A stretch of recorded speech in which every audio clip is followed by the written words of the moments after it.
If you consider this video to be political, you're an incredibly fragile idiot. My vision would turn your world upside down, tear asunder your illusions, and send the sanctuary of your own ignorance crashing down around you. Today we're talking about 11 of my favorite metal bands fronted by black musicians, and we're beginning with Loathe.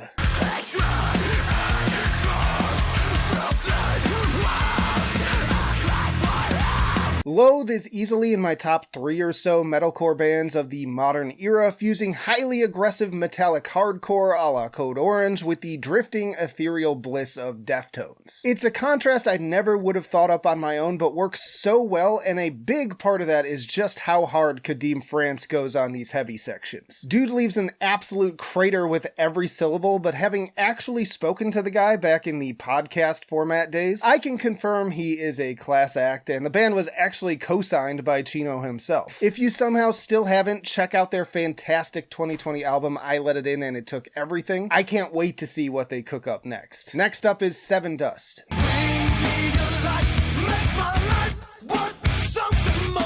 Going from the new school back to the 2000s, as a new metalhead, there was a time where Sevendust was one of my regular listening rotation bands, particularly the album Animosity. That and Home were definitely the standouts for me, the latter being the first album I'd recommend to someone on the fence with bangers like Waffle and Denial. And while to be honest, I don't find the band as a whole to be necessarily anything groundbreaking, Lejean's vocals are among the strongest in the genre by a long shot. I'll be doing a tier list of the band's entire discography when the new album drops, but suffice it to say that dude's got pipes that elevate even their lesser material. Then we have Animals as Leaders.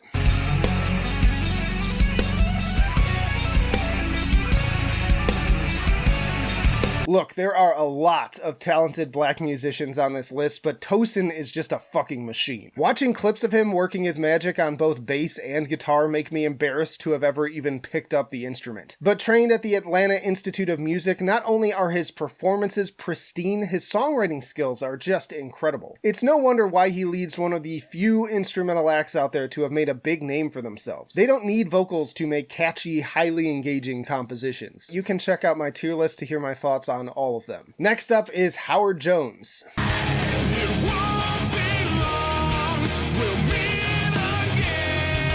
Another early influence for me going back to my high school Killswitch Engage days. I love Jesse too, but Howard just puts so much power and presence behind his choruses, especially on classics like A Bid Farewell, Rose of Sharon, and The End of Heartache. And the album that last track is titled after continues to be one of my favorites of the entire genre, largely thanks to his amazing performance. Outside of that, you can also check out more great clean singing and intense harsh vocals on his many other projects, including Blood Has Been Shed, Scion, and Light the Torch, formerly known as Devil You Know. Not to mention his many killer guest appearances on everything from Every Time I Die to Within Temptation. Then we have Primitive Man.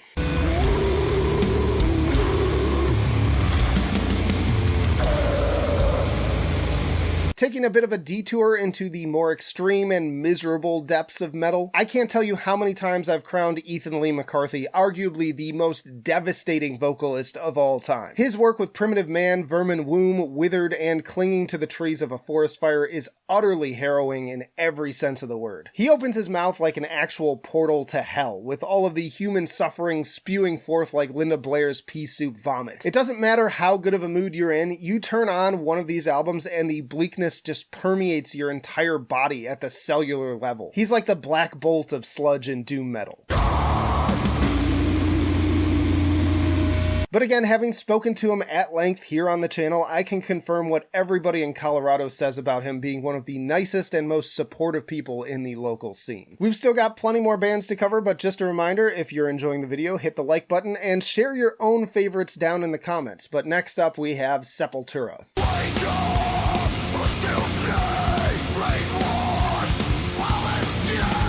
Now, I'd be lying if I said I wasn't more of a fan of the Max-era albums, but Derek Green is certainly no slouch and slid right into the band with Against. Born in Cleveland and with a background in 80s thrash and hardcore, he brings a bit more of that energy to the band on albums like Roarback, but I think my personal favorite performances come from 2006's Dante 21 and 2009's Alex. Filthy Rot in particular is a fucking rager. It's like Fear Factory collided with Brazilian tribal music. I don't see the game back in this field we have to play. though I also enjoy their more atmospheric and experimental elements as well. Notably, Green is also fluent in Portuguese and previously lived in Sao Paulo. Then we have Zulu.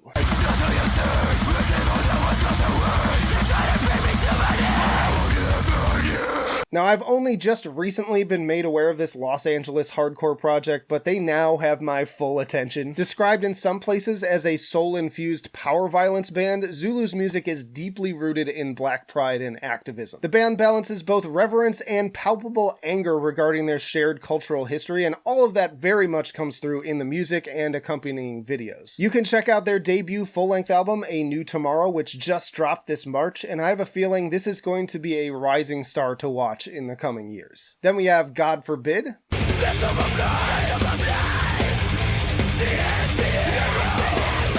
I still vividly remember buying 2004's Gone Forever from Best Buy on a whim when I was deep into just ingesting every big metalcore band I could get my hands on. I was definitely struck by their overall darker atmosphere and somewhat thrashier approach to the riffs, and the dual attack of Byron Davis and Doc Coyle's vocals are just a force to be reckoned with on killer tracks like Anti-Hero and Better Days. Unfortunately, the band called it quits in 2013, but since then Doc Coyle helped to start up Bad Wolves with several other members of the metalcore scene, and God Forbid reunited for Blue Ridge Rock Festival in 2022, with former As They Lay Dying member Nick Hippa on bass, I might add. Given all of the comeback albums lately, it would be great to see what new material these guys might come up with after a decade away. Next up is Satyr.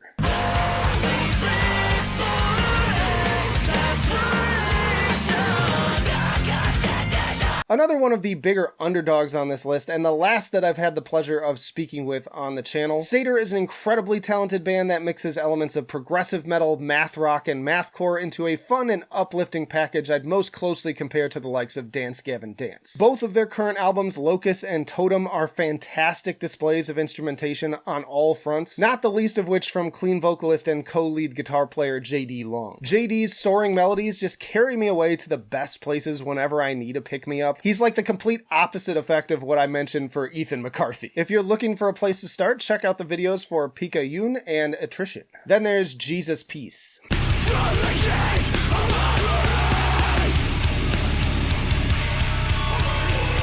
Fucking banger. Alongside Code Orange's Forever and Knock Loose, these guys are bringing some of the most aggressive music in metallic hardcore right now. Only Self absolutely blew me away in 2018, and if you ask me, So Unknown is one of the heaviest albums of 2023 so far. Aaron Hurd goes so goddamn hard on these songs, but I love how they temper that with a certain sense of humor, as with their video for Gates of Horn. And if you want a real treat, I highly recommend their tongue-in-cheek Cribs segment on the Hate 56 channel. This is my bed.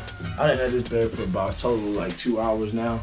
And I really fuck with it for real, man. I'd love to see these guys live, but frankly, I think I might die given the intensity I've seen from their live show footage. This is that real deal boot to the face hardcore. And then we have Zeal and Ardor.